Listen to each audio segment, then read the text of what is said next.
Afrique des libertés, je vous salue. Toi qu'il est.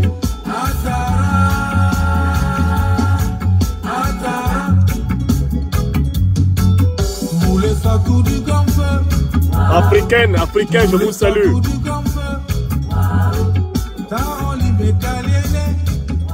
Je voudrais lancer un message de soutien à nos camarades de l'opposition ivoirienne mobilisés par notre mouvement Génération et Peuple Solidaire ce samedi 2 avril 2022 à Bruxelles, en Belgique, pour dénoncer le harcèlement abusif et criminel de la dictature d'Alassane Dramane Ouattara contre le peuple ivoirien, contre l'opposition ivoirienne et notamment contre le leader du mouvement Génération et Peuple Solidaire, le président Guillaume Kibafori Soro. Je voudrais dire quelques mots en guise de contribution et de soutien à nos camarades aujourd'hui en train de se rassembler pour relancer les luttes politiques de l'opposition ivoirienne en diaspora ce 2 avril 2022 à Bruxelles. Alors, mes chers amis, je vous invite à bien vouloir partager ce court mot de soutien, de réconfort, d'exhortation et peut-être d'inspiration.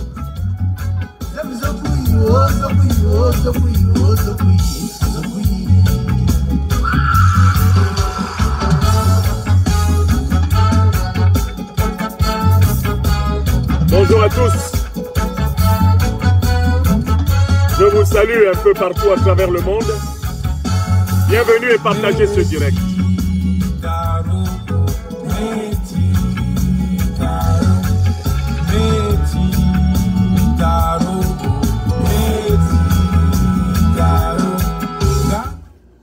Ivoiriennes, Ivoiriens, je vous salue.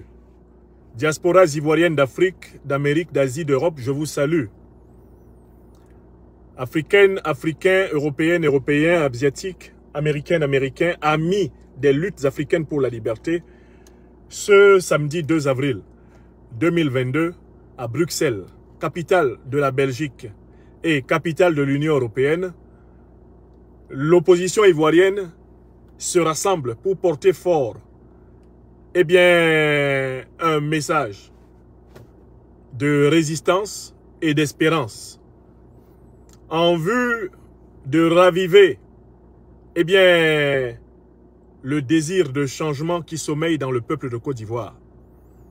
L'initiative est de notre mouvement Générations et Peuples Solidaires, fer de lance au cœur de la résistance ivoirienne et dont le président est l'ancien président de l'Assemblée nationale, ancien Premier ministre, le Tchébo, selon d'autres formules, Guillaume Kibafori Soro.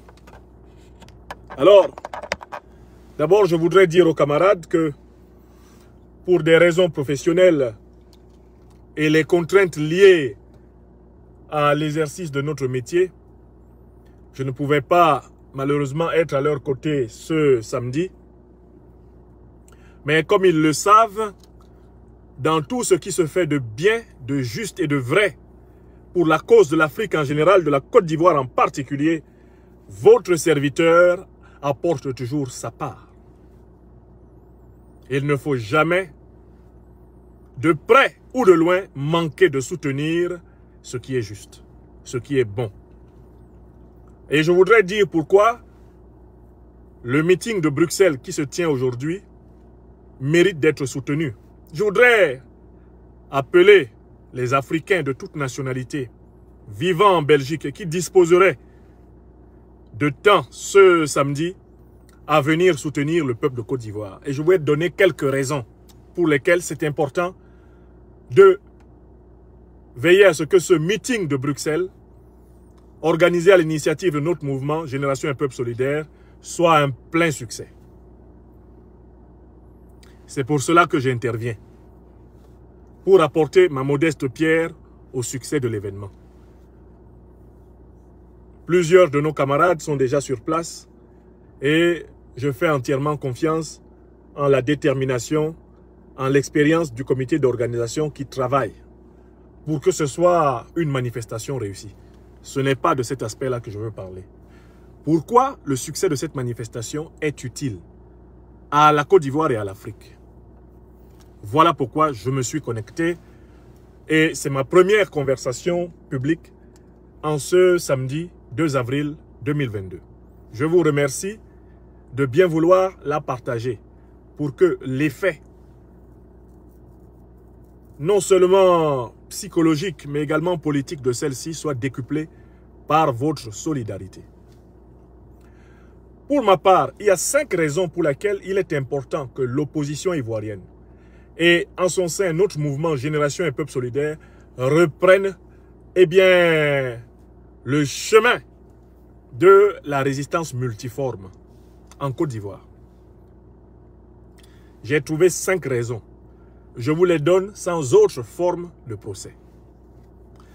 La première raison, c'est que celui qui usurpe le pouvoir en Côte d'Ivoire, Alassane Dramane Ouattara, le putschiste civil qui a violé l'article 55 de la Constitution de la République de Côte d'Ivoire et qui, depuis le 31 octobre 2020, s'octroie par abus, après avoir massacré des centaines d'Ivoiriens, dont certains par décapitation. Ce monsieur-là, Alassane Dramane Ouattara, s'avère être le plus grand vassal de tous les vassaux du néocolonialisme occidental en général et français en particulier dans l'Afrique contemporaine. Donc en fait, la Côte d'Ivoire est tenue en otage par l'homme le plus nuisible de toute l'Afrique francophone. Je recommence la première raison. Le meeting de Bruxelles là est important parce qu'il s'agit de rappeler qu'il faut combattre et contester le plus nuisible des vassaux du néocolonialisme français et occidental en Afrique aujourd'hui, Alassane Dramane Ouattara. Alors pourquoi est-il le plus nuisible? Il faut que je prouve avant de passer à la raison suivante. Alassane Ouattara est le plus nuisible parce que c'est celui qui a pris de la manière la plus audacieuse et la plus ouverte des initiatives anti-africaines. C'est lui qui a saboté la monnaie indépendante ouest-africaine qui devait être créée, l'ECO, au bénéfice de la monnaie néocolonialiste française, le franc CFA. C'est Alassane Ouattara.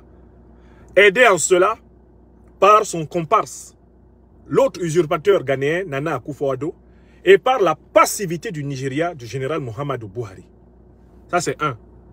C'est le type qui a détruit l'opportunité que l'Afrique de l'Ouest avait d'être dotée, déjà, il y a 2 ans, d'une monnaie indépendante, sous-régionale, qui aurait été l'une des bases essentielles de l'indépendance africaine. C'est pour ça qu'il est le plus nuisible. Deuxièmement, Alassane Dramane Ouattara est le plus nuisible des vassaux du néocolonialisme français. Parce que c'est celui qui instrumentalise de la manière la plus brutale les institutions financières et politiques sous-régionales contre les peuples en lutte.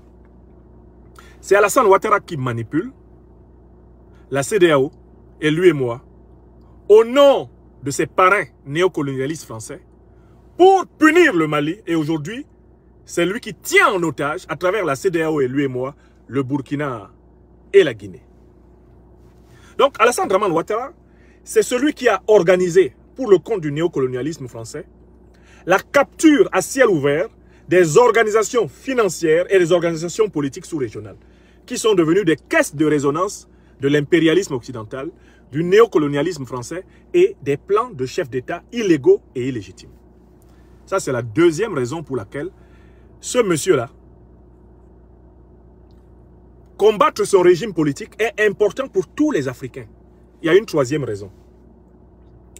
Alassane Dramane Ouattara, en Afrique de l'Ouest, est le principal associé des forces terroristes. Je recommence. Troisième raison. Alassane Dramane Ouattara, que vous voyez là, est le principal associé des forces terroristes. Il fait de la Côte d'Ivoire la plaque tournante de la coopération ouest-africaine avec l'Arabie Saoudite, avec le Qatar, avec tous les pays du Golfe, qui pourtant sont les bases arrières d'Al-Qaïda et de l'État islamique. Je recommence. Ouattara est celui qui a poussé l'agenouillement devant les alliés de la coalition occidentale, les pays du Golfe, à l'extrême. D'ailleurs, il a commis un ancien président français, Nicolas Sarkozy, pour représenter les intérêts soi-disant de la Côte d'Ivoire auprès du Qatar, qui est la base arrière d'Al-Qaïda. Donc Alassane Dramane Ouattara, c'est le type le plus avancé dans la complicité avec ceux qui déstabilisent l'Afrique pour imposer quoi? Pour imposer la domination économique, la domination militaire et politique de l'Occident et en particulier de la France sur ce qu'on appelle sa zone d'influence ou son précaré. Voilà pourquoi c'est d'une importance continentale de se battre pour délivrer la Côte d'Ivoire d'Alassane Ouattara. Vous comprenez pourquoi il faut soutenir le meeting de Génération et Peuple Solidaire à Bruxelles ce samedi. Et ça, je vais vous donner juste la première raison. Le meeting de Bruxelles, là, ce n'est pas seulement un meeting pour la délivrance de la Côte d'Ivoire, c'est un meeting pour la délivrance de l'Afrique. Car le monsieur qui tient la Côte d'Ivoire en otage utilise la Côte d'Ivoire comme position pour tenir toute l'Afrique en otage. Est-ce que c'est clair? Maintenant, on va passer à la deuxième raison. Parce que ça, c'était la première raison. Et je vous ai donné les raisons de la raison. Parce que quand je prends la parole devant vous, mes chers amis, mes chers frères et sœurs, je veille toujours à vous donner les armes intellectuelles du combat politique. Celui qui m'écoute doit être capable d'aller sur n'importe quel plateau de radio, de télévision, dans n'importe quelle joute oratoire et dialectique, il peut aller. Car je mets à votre disposition les pains spirituels de la liberté. C'est-à-dire les raisons de la légitimité de notre combat historique. Alors, il y a une deuxième raison pour laquelle il faut soutenir la reprise des activités de terrain de l'opposition ivoirienne aujourd'hui à travers GPS à Bruxelles. C'est quoi la deuxième raison? C'est que, en fait, si Alassane Dramane Ouattara réussit à écraser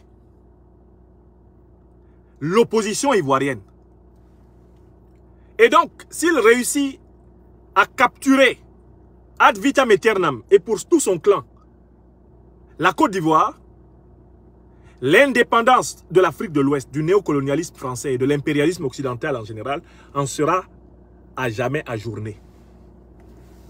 La Côte d'Ivoire, du côté de l'Afrique dite francophone de l'Ouest, représente 40%. 40% du poids économique de la zone UEMOA francophone. Imaginez que Alassane Dramane Ouattara, à la limite, meurt au pouvoir et comme il a prévu d'être succédé par son fils ou plutôt son frère, Téné Birahima Ouattara, imaginez que le régime des Ouattara persiste. Ça veut dire que la persistance du régime des Ouattara en Côte d'Ivoire signifie en réalité la présence d'une position forte de l'impérialisme occidental et du néocolonialisme en Afrique de l'Ouest, à partir de laquelle vont être contrecarrés tous les efforts d'émancipation voisins. La preuve. Quel est le pays qui a servi de base arrière pour la violation de l'espace aérien du Mali? Vous avez tous suivi cela. Quel est le pays d'où est parti un avion militaire qui est entré dans l'espace malien sans autorisation? Une agression militaire. Quel est le pays qui a servi de base arrière? La Côte d'Ivoire. Donc, ce monsieur-là, il n'y a pas que lui qu'il faut combattre. Il faut combattre l'idée même que son régime reste au pouvoir. Parce qu'Alassane Ouattara, lui, c'est un mortel, comme vous et moi. C'est un passant. Mais le système qu'il représente en Côte d'Ivoire risque de lui survivre. Et c'est un danger immense pour toute la sous-région. Que le régime RHDP réussisse à se survivre. Si ce régime réussit à se survivre, ça veut dire que toute la sous-région va être en réalité en sursis. Puisque le régime d'Alassane Dramane Ouattara est un régime organisé contre le peuple africain de Côte d'Ivoire, le peuple ouest-africain en général et tous les Africains. Je vous en donne un exemple. C'est un régime qui a bien montré ses couleurs quand il a fallu que l'Afrique prenne position à l'Assemblée générale des Nations Unies le 2 mars 2022 à propos du projet de sanctions proposé par l'Union européenne contre la Russie. Vous avez vu le zèle de Ouattara? Alors que les pays africains une bonne moitié, 25 pays africains ont décidé de ne pas se mêler de la querelle russo-ukrainienne. Alassane Ouattara a mené le gang des chefs d'État voyous. Alassane Ouattara a mené le gang des chefs d'État voyous qui ont tellement fait preuve de zèle qu'ils étaient même prêts à envoyer soi-disant des soldats en Ukraine pour combattre la Russie. Alassane Ouattara a fait faire une campagne de presse pour dire qu'il prenait la tête des chefs d'État qui vont sanctionner la Russie. Le but était quoi? C'était d'obtenir en contrepartie que la puissance française et les puissances occidentales renforcent leur protection de son régime et que lui, il soit certain, même mort, que le pouvoir reste entre les mains de son clan. Donc ce monsieur-là est un problème géopolitique continental. Il est un problème géopolitique continental. Pas lui seul, mais son régime. Combattre le régime d'Alassane Dramane Ouattara, ce n'est pas simplement combattre Alassane Dramane Ouattara. C'est combattre une place qui constitue un lieu de faiblesse pour le mouvement émancipatoire africain. C'est la raison pour laquelle il faut soutenir la reprise des travaux de rue, eh bien, de Génération et Peuple solidaire et de l'opposition ivoirienne en général, partout à l'intérieur et à l'extérieur de la Côte d'Ivoire. Troisième élément important pour lequel j'invite les uns et les autres à soutenir notre meeting de Bruxelles. Alassane Dramane Ouattara a prospéré depuis son usurpation de l'article 55 jusqu'à maintenant. Entre autres, il a utilisé 3 facteurs. Non, je vais dire 4 facteurs pour diviser la Côte d'Ivoire. Premier facteur, Alassane Ouattara a exploité les suspicions entre les leaders de l'opposition ivoirienne. Je recommence. Ouattara prospère sur quoi? Il a semé les suspicions entre les leaders de l'opposition ivoirienne. D'abord, il a mis beaucoup d'énergie à faire qu'à l'intérieur de tous les partis politiques ivoiriens, il y ait des divisions. C'est Alassane Ouattara qui a financé la division au PDCI et qui l'a instrumentalisé. C'est lui qui a fabriqué les Adjoumani, les Hachi Patrick, avant cela les Kablan Duncan et consorts. C'est Ouattara. D'ailleurs, il a voulu arracher à un moment donné même les maisons du parti de l'indépendance de Côte d'Ivoire, le PDCI. Alassane Ouattara voulait les arracher. Il s'est emparé des emblèmes du PDCI à un moment donné. Ouattara voulait faire une OPA sur le PDCI. Ce parti n'aurait pas été un parti historique qu'il serait tombé dans l'escarcelle de Ouattara. C'est Ouattara qui est à l'origine de l'implosion du FPI. C'est lui qui a réussi à soumettre et à subjuguer Pascal Affi-N'Guessan.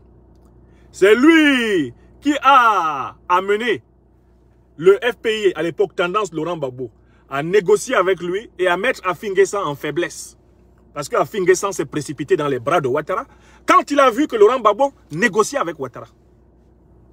Oui, ça c'est du Ouattara, ça. C'est Ouattara qui a produit l'implosion du Front populaire ivoirien. Et il l'a produit d'une manière tactique assez intéressante. Un, il a fait semblant de vouloir faire désormais ami-ami avec Laurent Gbagbo. À l'époque, Ahmed Bakayoko était vivant. Il a envoyé Ahmed Bakayoko créer une espèce d'amitié factice avec Laurent Gbagbo et faire des promesses. Au même moment, il a d'abord pris Pascal Affi-N'Guessan, il l'a foutu en prison pour lui faire attraper le syndrome de Stockholm. Quand Affi-N'Guessan est sorti de là, et qu'Affi-N'Guessan s'est rendu compte que Alassane Ouattara discutait directement avec Laurent Gbagbo, Affi-N'Guessan s'est précipité pour dire « Moi-même, je veux aller avec toi ». Voilà comment Affi-N'Guessan s'est retrouvé dans l'avion d'Alassane Ouattara avec Tungara pour aller représenter la Côte d'Ivoire à Accra. C'est Alassane Ouattara qui a fait imploser le FPI en exploitant l'absence de confiance entre le camp Affi-N'Guessan et le camp Gbagbo. C'est Ouattara. Venons dans GPS. Mais vous voyez bien tous les transfuges de GPS. Ce sont des corrompus de Ouattara. Soro Kanigui, Meïté Sendou, Alain Lobognon, tous les individus qui ont soudain fait Kazakh et soutenu le contraire de tout ce pourquoi ils étaient allés en prison, ce sont des achetés de Ouattara. Donc il a utilisé la méthode de la division des partis pour casser l'opposition. Donc l'opposition ivoirienne qui est là, GPSO, PDCI-RDAO, FPIO, maintenant on parle de PPACIO. L'opposition ivoirienne sait très bien que collectivement, elle a un problème d'union. Elle a un problème de solidarité. Elle a un problème de cohérence, de cohésion interne. Et c'est là-dedans que Ouattara est installé. D'où, lorsqu'il y a un meeting de l'opposition qui a pour but de relancer le combat politique contre le pire régime d'Afrique de l'Ouest, c'est le devoir des militants authentiques de tous les partis d'opposition de sortir et d'aller soutenir. Selon le principe du un pour tous, tous pour un. Un pour tous, tous pour un. Bon, il y a des gens qui n'ont pas bien compris le jeu. Mais c'est à cause de ce jeu de Ouattara que, pendant qu'Afinguessan était en train de légitimer Ouattara et de le reconnaître comme président, le FPI, canal historique, appelait aussi Ouattara président. Oui, plusieurs fois, ils l'ont appelé président. Avant de dire que c'est un violeur de constitution, ils l'ont appelé président. Même le président Laurent Gbagbo, en direct, sur le perron du palais présidentiel, a commencé par dire Alassane Ouattara, pardon, n'est-ce pas, président? Oui, il a dit ça devant tout le monde. Or, c'est Ouattara qui a fait ça. Pour diviser le FPI, il a promis à toutes les ailes du FPI de coopérer exceptionnellement avec chacune d'entre elles. Et il les a opposées. Et c'est la même méthode. Il a fait cette méthode à l'UDPCI, il a fait cette méthode au MFA. Tous les partis politiques ivoiriens ont eu à subir la stratégie divisive de Ouattara. Si tu es parti politique ivoirien et qu'Alassane Ouattara n'est pas tenté de te récupérer, c'est parce que tu ne vaux rien comme parti politique. Ouattara sait que tu ne représentes rien. C'est vrai que ça ne sert à rien de corrompre, de tenter de corrompre des membres de partis non représentatifs. Voilà pourquoi Ouattara a essentiellement jeté son dévolu sur GPS, sur le PDCI-RDA et sur le FPI. Parce qu'il sait qu'il y a des militants derrière. Le reste, ça ne l'intéresse pas. Bon. Ouattara a exploité autre chose ces derniers temps en Côte d'Ivoire. Et les Ivoiriens doivent combattre Alassane Ouattara parce qu'il est un danger pour la cohésion nationale. Ouattara, c'est le plus grand exploiteur de l'ethnicisme, de l'ethnocentrisme. Alassane Draman Ouattara, il n'est pas tribaliste. Hein. Il faut que vous compreniez bien qui est Ouattara. Il n'est pas tribaliste. Parce que quelqu'un qui est tribaliste, c'est quelqu'un qui n'aime que sa tribu. D'accord? Ouattara n'aime pas l'Afrique. Donc il ne peut pas aimer une tribu africaine. Je vous l'apprends aujourd'hui pour ceux qui doutaient. Ouattara n'aime pas les Djoula. Ouattara n'aime pas les Malinké, il n'aime pas les Africains. Ouattara n'aime pas ses propres origines voltaïques. Il a renié Sendou. Là où il y a la tombe de son papa, là, il a renié, il dit, je ne suis pas de là-bas. Donc, le tribalisme de Ouattara, là, c'est un genre particulier. On appelle ça le tribalisme instrumental. C'est-à-dire que Ouattara a passé tout son temps à jouer, à opposer les tribus en Côte d'Ivoire pour son intérêt, pas par amour pour une tribu. Ouattara n'aime pas plus les nordistes que les autres leaders ivoiriens. Parce que de tous les leaders politiques ivoiriens, celui qui a fait le plus de mal aux nordistes s'appelle Ouattara. Je recommence. Laurent Gbagbo aime les nordistes plus que Ouattara. Les nordistes ivoiriens là, Gbagbo les aime plus que Ouattara. Parce que quand Laurent Gbagbo était là, même quand les nordistes ivoiriens étaient les opposants de Gbagbo, Gbagbo ne leur a pas fait autant de mal que Ouattara leur en a fait. Oui, comme le dit souvent mon jumeau Konaté Zié, que je salue, depuis sa terre d'exil, Gbagbo a donné un travail à Konaté Zié. Même quand Konaté Zié était son opposant, Gbagbo a laissé Konaté Zié avec son travail. Konaté Zié nourrissait ses enfants avec le travail que Gbagbo lui a donné. En étant opposant à Gbagbo. Ouattara est venu. Le travail que Gbagbo a donné à Konaté Zié, Ouattara a arraché. Parce que Konaté Zié est opposant. Voilà un exemple. Et c'est comme ça pour tous les cadres du Nord. Guillaume Soro, quand il était Premier ministre, Laurent Gbagbo a donné son accord dans le cadre de ce qu'on appelle les libéralités de l'État pour que l'État de Côte d'Ivoire acquiert une résidence et concède une résidence au Premier ministre Guillaume Soro afin qu'il ne vive plus à l'hôtel. C'est Laurent Gbagbo qui a marqué son accord pour que Guillaume Soro ait sa résidence de Marcory en tant que Premier ministre. Avec la clause que cette résidence pourra lui revenir à l'issue de ses fonctions. Ça, les États le font, ça s'appelle les libéralités d'État. Gbagbo donne. Mais qui est venu arracher? Alors que Guillaume Soro a été opposant militaire et civil à Gbagbo.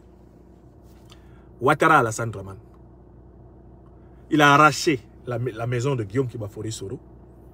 La maison que l'État de Côte d'Ivoire, sous Laurent Gbagbo, avait attribuée à Guillaume Kibafori Soro. Et ça, je peux vous donner des tas d'exemples comme ça. Mon frère Soul Toussoul, qui est toujours en prison, le prisonnier favori de Ouattara, c'est-à-dire que dès que Ouattara a un peu mal à la tête, il cherche, si Soul Toussoul est libre, il le met en prison. La maison que l'État de Côte d'Ivoire lui avait allouée, dans le cadre de ses fonctions de membre du haut protocole d'État ivoirien, c'est Ouattara qui a enlevé, qui l'a fait sortir de là. Donc les fils et les filles du Nord n'ont jamais souffert sous quelqu'un comme Ouattara. Je ne parle même pas de ceux qui ont été massacrés.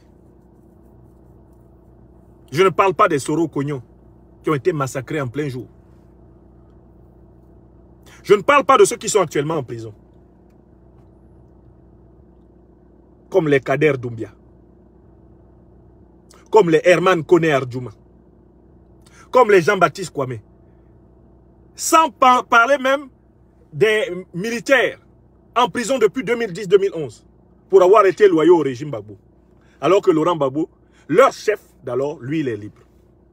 Ouattara les maintient en prison. Donc, en fait, Alassane Ouattara, il n'est pas tribaliste au sens ordinaire du terme. C'est-à-dire quelqu'un qui n'aime que sa tribu. Il n'aime aucune tribu. D'ailleurs, dans sa tête, il n'est d'aucune tribu. C'est un vassal du néocolonialisme français occidental. Donc, il instrumentalise les différences tribales en Côte d'Ivoire pour dominer la Côte d'Ivoire.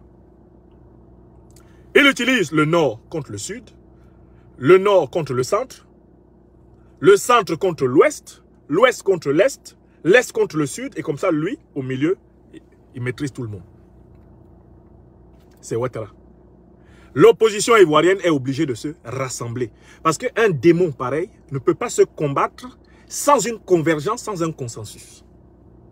Quand il y a un meeting de l'opposition ivoirienne qui porte sur des sujets d'intérêt général pour le pays, les militants de l'opposition et les dirigeants de l'opposition ivoirienne doivent changer de comportement.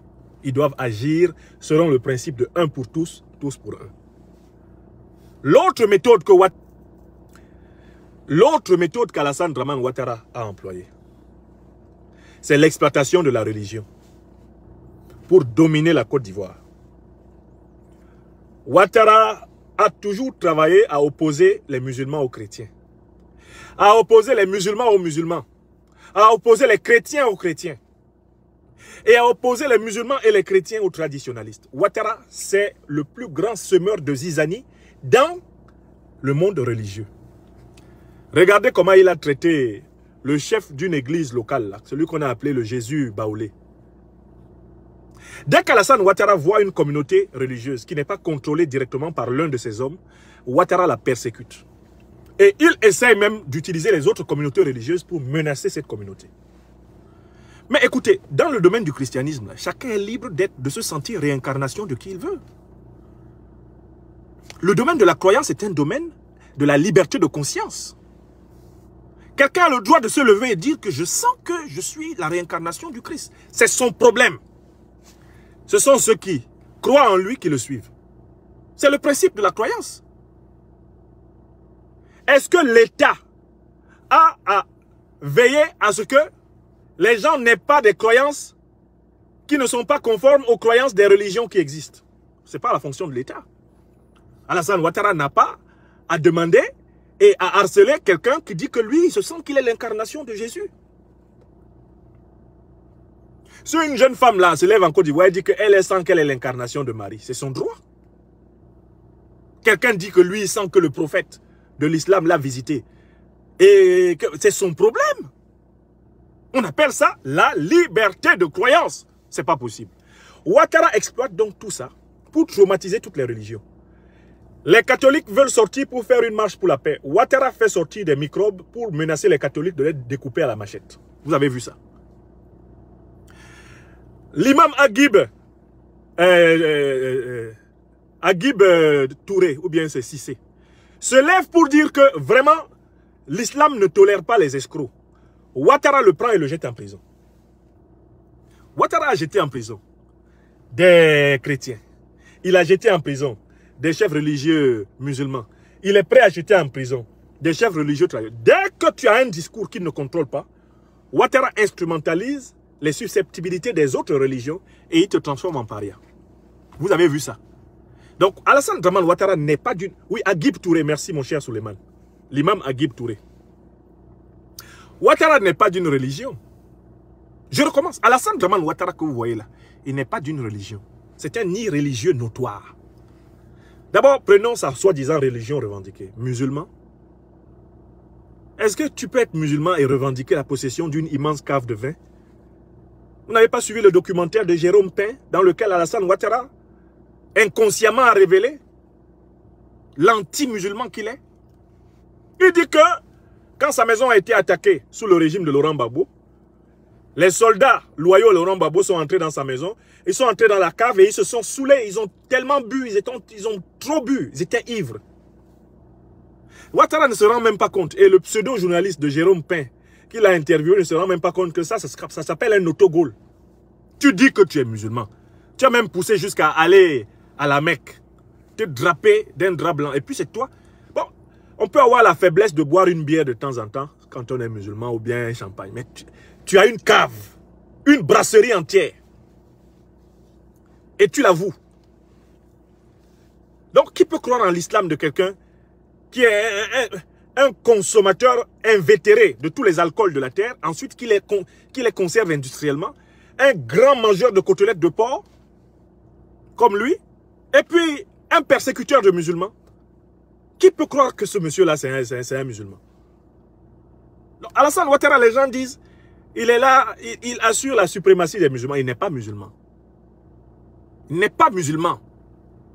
Il ne remplit même pas le quart des critères pour être musulman. C'est un instrumentalisateur des religions. Ouattara est quelqu'un qui manipule les religions. Son comportement est typiquement celui d'un démon. Ce n'est pas un musulman, Ouattara. Il instrumentalise les ethnies, il instrumentalise les religions, il instrumentalise les régions. Donc en fait, avec Alassane Dramane Ouattara, la Côte d'Ivoire a affaire au condensé de son problème national. Laisser prospérer un régime comme celui-ci, c'est se suicider collectivement. Et les Ivoiriens devraient se rendre compte que le pays est en train de se suicider collectivement. D'abord, que les Ivoiriens aillent vérifier l'état de la dette de la Côte d'Ivoire.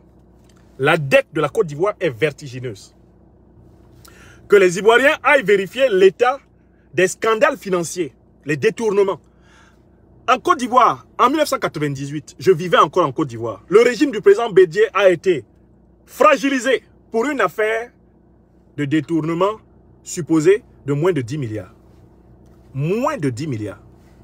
Aujourd'hui, si vous prenez seulement les scandales financiers qui ont eu lieu seulement à la direction, au fond de l'entretien des routes de Diaby. Rien que ce qui s'est passé au niveau du fonds d'entretien des routes. C'est des centaines et presque des milliers de milliards qui ont été volés. Les voleurs sont libres. Si vous prenez un individu comme Bik Togo Adama et que vous voyez tous les scandales financiers auxquels il est mêlé, tous les détournements d'argent public ivoirien auxquels il est mêlé, c'est des milliers de milliards.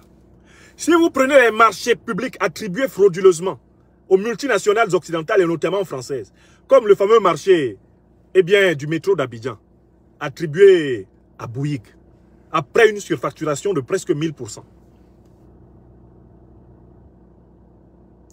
La Côte d'Ivoire est un pays pillé. Et les Ivoiriens semblent ne pas voir que c'est la tombe du pays qui est creusée. La tombe du pays, c'est elle qui est creusée par la manière de voler de Ouattara. Avant, quand on regardait dans ce qu'on appelle le budget de souveraineté d'un chef d'État en Côte d'Ivoire, on estimait que quand le budget atteignait 50 milliards par an, ce chef d'État l'a dépensé trop. Alassane Dramane Ouattara, son budget de souveraineté, c'est 342 milliards. 342 milliards par an, calculé par le nombre d'années qu'il a passé à la tête de ce pays. Il s'agit d'un pillage incroyable. Et quand vous allez vous intéresser à ce que sa femme, Dominique Folorou Nouvien Ouattara, a ramassé en Côte d'Ivoire, des années 80 à nos jours, vous vous évanouirez. Donc les Ivoiriens et les Ivoiriennes doivent savoir que, contrairement aux apparences, leur pays a été transformé en tombeau blanchi. La vitrine, c'est Abidjan, c'est très flatteur. À l'intérieur, ce sont des ossements. Un pays qu'on est en train de démanteler. C'est un pays détruit de l'intérieur. C'est un pays squelettisé. Or, il y a un faux sommeil qui s'est emparé des Ivoiriens. Il y a une fausse fatalité qui s'est emparée des Ivoiriens. Les Ivoiriens se sont mis à croire que le changement viendra tout seul. Dieu viendra sauver la Côte d'Ivoire. Dieu ne sauve jamais un peuple qui ne veut pas se sauver. La volonté de Dieu, Vox Dei, passe par la volonté du peuple. Dieu ne libère pas quelqu'un qui a acquis une mentalité d'esclave. Non. Si dans ta tête, tu mérites d'être esclave, Dieu te laisse être ce que tu prétends mériter d'être.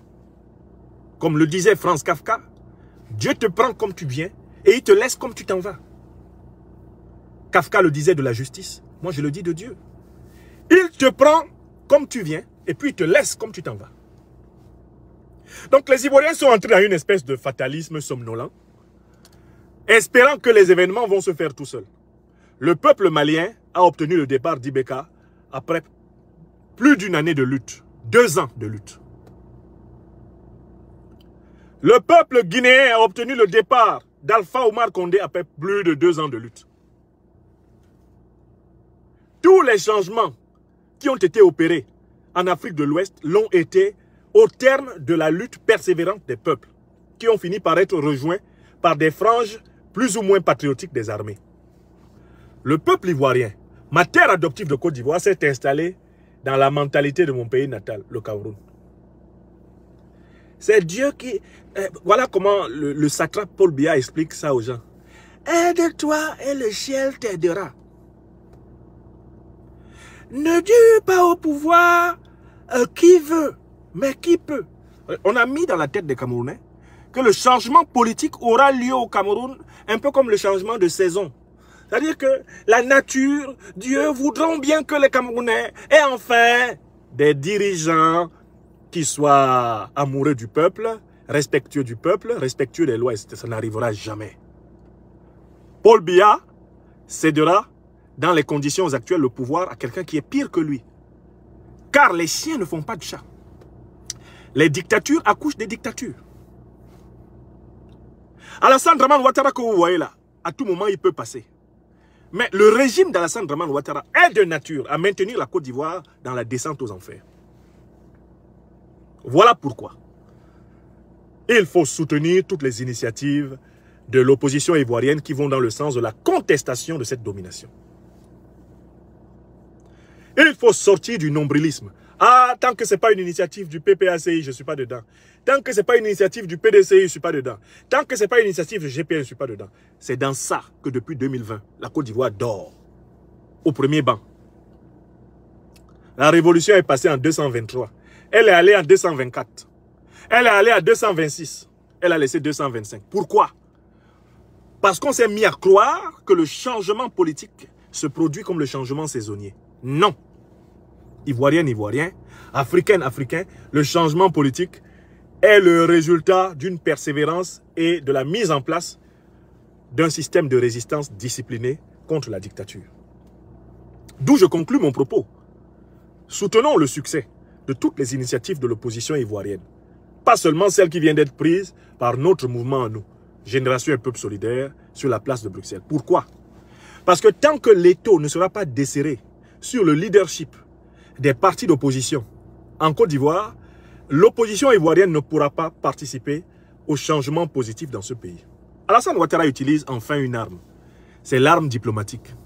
Dans un monde qui est fortement clivé aujourd'hui, entre la Russie, la Chine d'un côté, de l'autre côté les Occidentaux, Alassane Dramane Ouattara s'est engouffré et instrumentalise les institutions occidentales pour harceler l'opposition ivoirienne.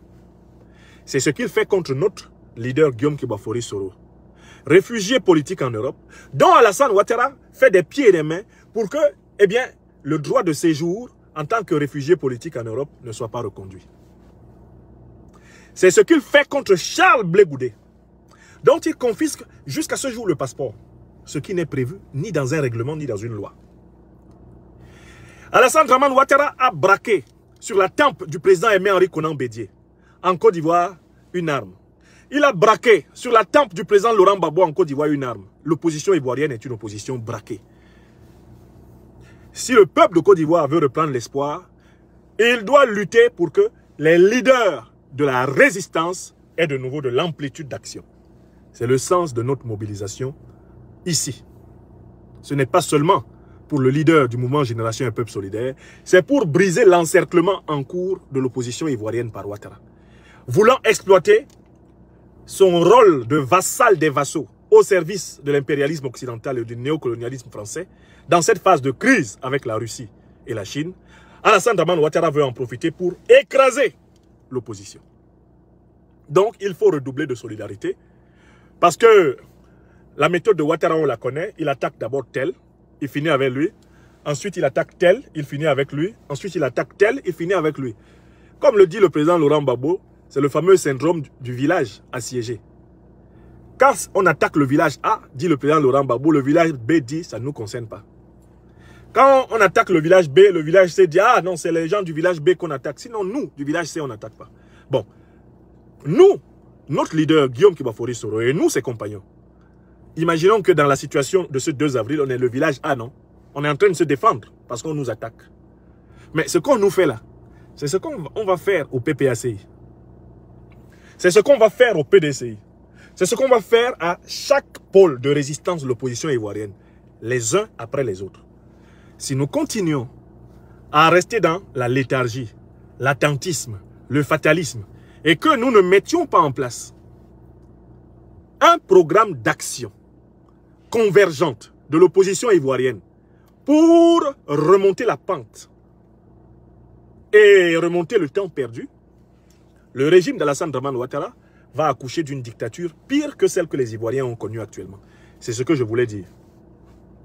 D'où vous avez toutes les bonnes raisons, si vous êtes aujourd'hui à Bruxelles, d'aller soutenir le peuple de Côte d'Ivoire et de participer, quel que soit votre parti politique, de participer, quelle que soit votre nationalité, eh bien, à la protestation forte que nos camarades mènent aujourd'hui, place de Bruxelles. J'ai mis à votre disposition sur ma page Facebook, eh bien, les coordonnées des lieux de la manifestation. J'espère que vous y serez nombreux.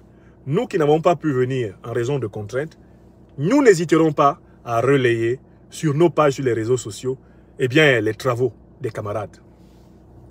Vive le mouvement Génération Un Peuple Solidaire, avec son leader, le président Guillaume Kibafori Soro. Vive toute l'opposition ivoirienne, avec ses leaders. Vive le grand peuple de Côte d'Ivoire. Vive l'ensemble des peuples africains éveillés et qui luttent avec acharnement pour obtenir la vraie indépendance de notre continent. Merci et excellent week-end à chacun et chacune d'entre vous.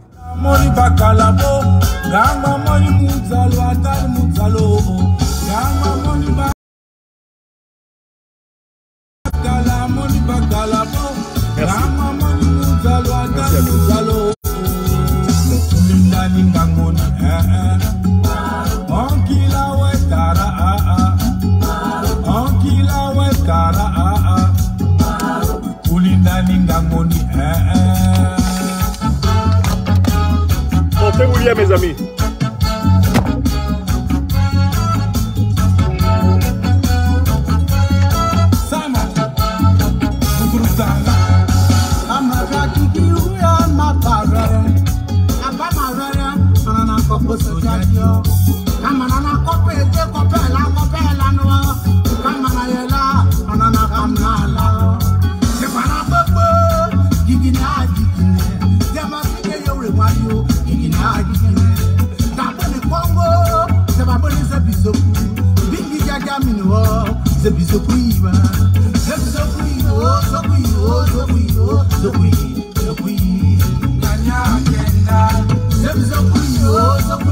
Bravo à nos camarades de la place de Bruxelles. La balle est dans votre camp, camarades. Plein succès. Que Dieu bénisse la Côte d'Ivoire, que Dieu bénisse l'Afrique. Merci. Bon succès à vous.